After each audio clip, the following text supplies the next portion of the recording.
马自达异响的原因我找到了啊，这是一台18年的阿特兹啊马6 6AT 的变速箱，这是一位青海的粉丝兄弟啊，这个兄弟呢看了我的视频啊，最近我修马自达修的比较多，所以呢对于我非常信任，把他的爱车开过来啊，让我给他检修一下，咱们一起去试一试这台车啊到底是怎么个异响法，然后呢是多少万公里出现了这种问题。目前这台车啊才63977公里啊，还不到7万公里，变速箱呢就出现了非常严重的异响，咱们一起试一试，给兄弟们听听这个声音像不像飞机起飞的那种声音啊？兄弟们，这个声音啊，一到20码以后啊，就跟那个飞机起飞啊，咱们认真听一听啊，来。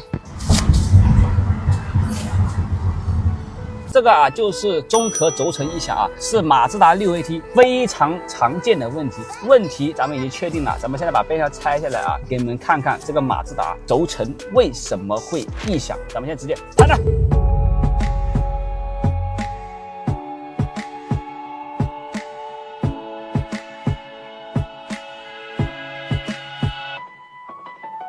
I'll smile, I know what it takes to fool this town. I'll do it till the sun goes down and all through the night time.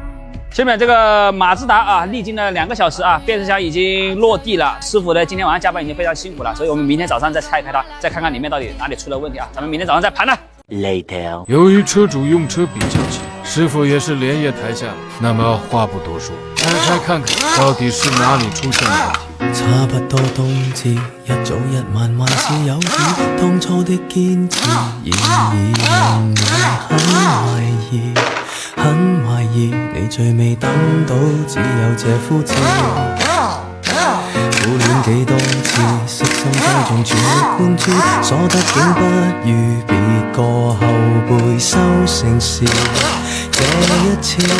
你真的很介意。但見旁人談情何引誘，問到何時葡萄先熟透，你要靜候，再靜候，就算失手始終要守。日後盡量別教今天的淚白流，留低擊傷你的石頭，從錯誤裏吸收。